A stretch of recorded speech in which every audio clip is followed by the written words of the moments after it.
Hey, get away from that. That's all bloody food. Sal, they're eating our food off the racks. Oi, we told you to get the hell out of here. This story is a series. If you have not watched the previous episodes, please start from the beginning, or from your most recently watched episode. Thank you for watching.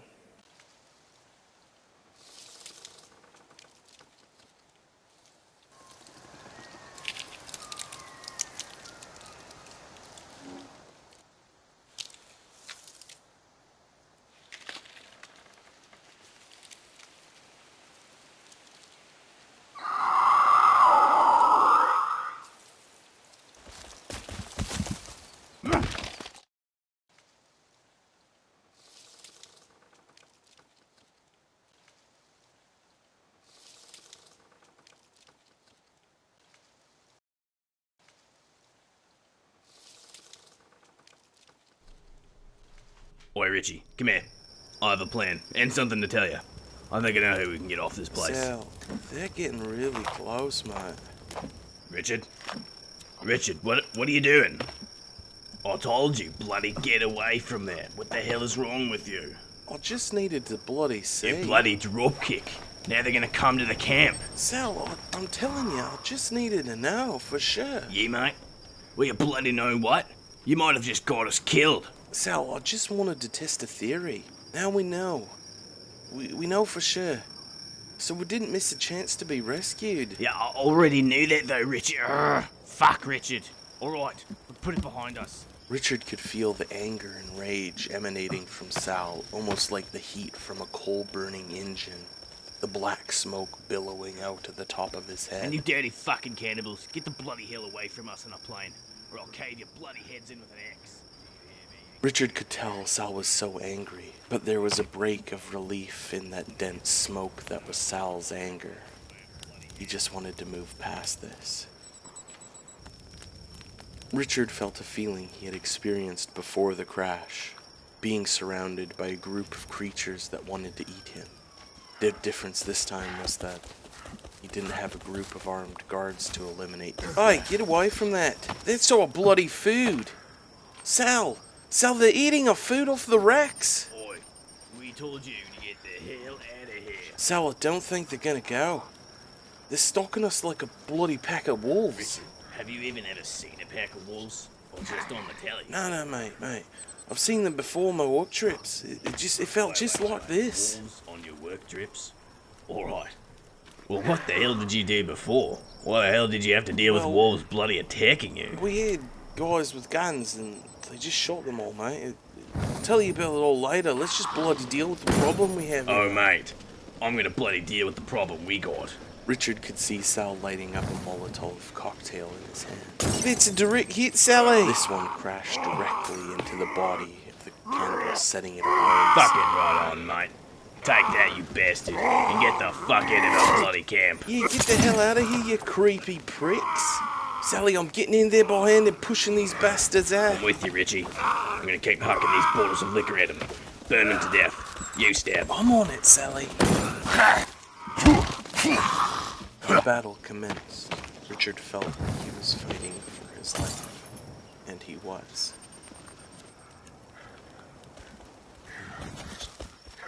Ah, shit. Richard, watch it. I'm bloody on fire, Sal. Shit, mate, get up here quick. Stop I'm burning, Sal, help me. Keep patting yourself out there. We're coming to help out, Richie. Thanks, Everything's Sally. gonna be alright. I got you, mate. Wait, Sally. Where are they bloody going? I think we scared them away. I don't even see the ones by the fire anymore. They ran or something. That's when Richard spotted something under the drying racks. Sal had seemingly stepped right over it. Sal, wait. What is that under your feet? The cannibal put some sort of something there, like a bloody present. Wait, Sal, come back. What's some sort of present, Richie? Look, Wait, don't those touch cannibals it. left What if it it's some for sort us? of bloody booby trap? Mate, it ain't that. It's a bloody lung. It's like humans' What the lungs. hell? You think it's some sort of scare tactic? Wait, Richie, where What is do it? you mean? It's right there under the drying racks. Richard, you alright, mate? I don't see shit. Is this some sort of sick No, joke? mate. No, I wouldn't mess with you. I don't know. What the hell is going on here? You really don't see it, mate. Sally. No. Do you need to sit down, Richie? Or a drink of water or something, mate? Maybe you're just tired. We didn't get any sleep last night. No, mate. You gotta trust me, it's bloody right there. Boy, the hell out of here. How could Sal not see it? It was right there, covered in dripping blood, releasing a vulgar stench of rot. Richard's mind is whisked away from the cannibals present as a greater threat loomed over them. The cannibals that had attacked them earlier had returned, just like the wolf pack Richard had faced. These cannibals were trying to draw them out. Sal and Richard were off the plain, exposed to the elements. They had no walls or height advantage. Sal! I've got them stuck in the corner! On my way, Richie. The defenses the base and the plane provided were gone. Richard's mind had been distracted. Richard, already exhausted body, was worse than the wheels of a junkyard car. He could barely roll the bodies to the fire to burn. He was out of gas, but he needed to keep his engine running and moving forward. His mind was so foggy and so cluttered. Richard began pooling ideas in his head, one a faster swimmer than the rest. The pool's water level was spilling over and onto the floors beside. He began sputtering out his ideas into voice, simply murmuring mumbles. Bloody very well be you calling the class issue. Is it the cannibals then? The land? Maybe it's on a burial sort or something. Some sort of artifact perhaps. I need to bloody get a hold of the foundation somehow. Richard caught his tongue as he realized he was speaking aloud. He hoped Sal hadn't heard his solemn speech. Richard's mind returned to his speech though, this time speaking to the crowds of voices in his head. There had to be some sort of reason for him seeing that lung but not Sal. Why these cannibals were here in undiscovered parts of a main land. Richard needed to keep his eye out for anything that was suspicious. Disappearing lungs might have just been the start. It could just be the fact he was tired. Richard figured he knew better than that. Although, he had now gone 2 days without his double shot espresso, and 1 night without sleep. His mind could have just been pulling thoughts from his past work and making him think it's reality. After he got a night's sleep, maybe he could revisit these ideas. It made him chuckle to himself out loud. His mind brought a funny thought to finding herbal energy supplements. He was sure he could make a tea or a herb mix to chew that would help stimulate his sleepy mind. Oi, Richie, what are you laughing about? You all good, mate? Yeah, mate, I'm all good. Just had a funny thought, you know? Oh, yeah? What was it? Huh? Oh. Richard started to panic.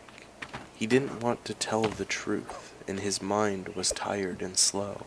I was just thinking about back home. I have this dog, and when I take him to the park, he's always running around chasing birds and such. Now I'm out here chasing birds for the feathers. You know, I guess it's not really that funny. Just funny to me. I had a dog once. I taught him to bite people on the ass. That's a good one, Sally. Well, you just train him to just bite them, eh? Richard didn't think Sal was lying about training his dog to bite people's asses. It was par for the course on who Richard thought Sal was. Richard also wasn't lying, though.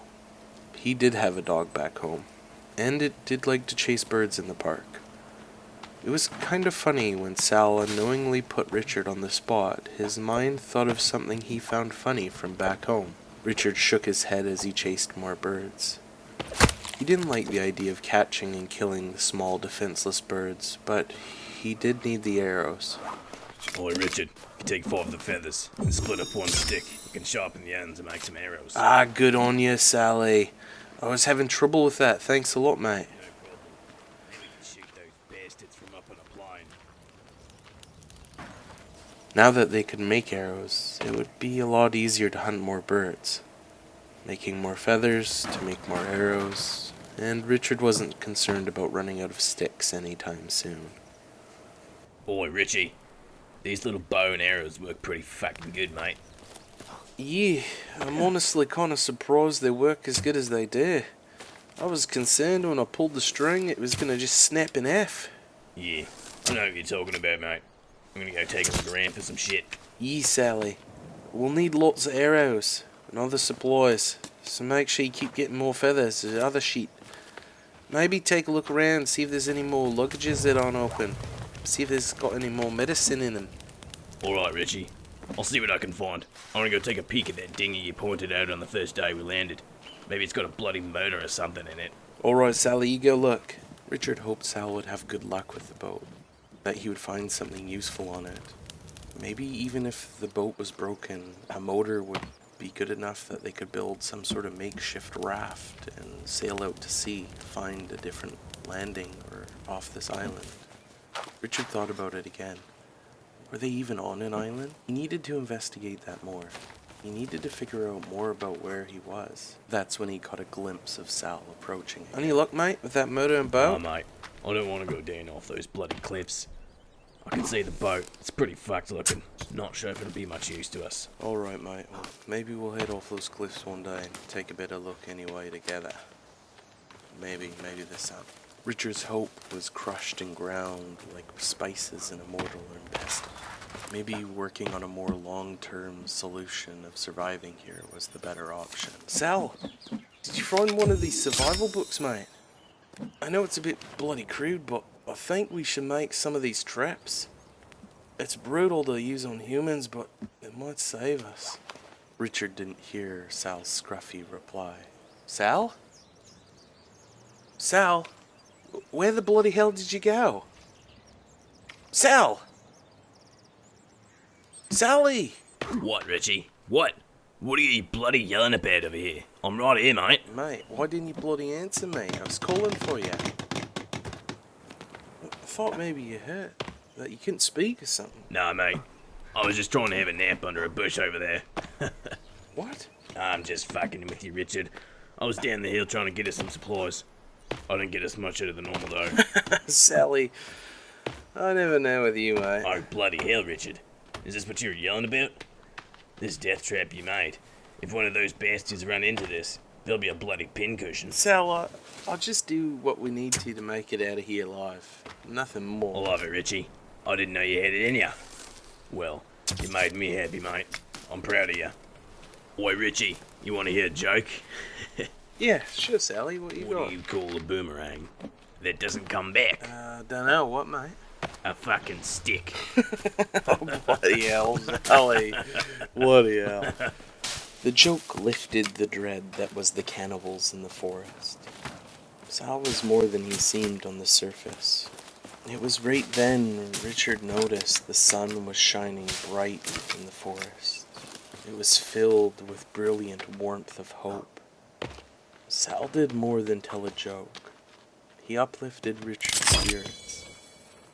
Maybe after all this was done and they made it out of this alive, he could give Sal a job, buy him a beer or something at the very least. Richard was sure if he did make it out of here, Sal would be a big reason why. Richard was now refilled with vigor, his fuel tank full, the engine running in good condition. His body was screaming to stop, but it was only one day to endure. With that last group of cannibals gone, maybe they wouldn't be back for a while. How many did this place hold, though? How many cannibals were out there? The stakes were high if this place was... Richard's mind escaped him for a second. He needed to occupy himself with different thoughts to distract himself from the possibility of being stuck in one of his worst nightmares. Chopping wood. Chopping wood would help keep his mind occupied. It would help him build up the base too. More importantly, it would keep that four-legged, wandering mind on a very short leash. Hello everyone, and thank you for tuning in to watch the 7th episode, or episode 4, part 1, of the Forest Story series. Please leave us a like, subscribe to the channel, and join the community of fun and stories. More importantly than anything, thank you for watching to the end of the video, and I hope to see you on the next one.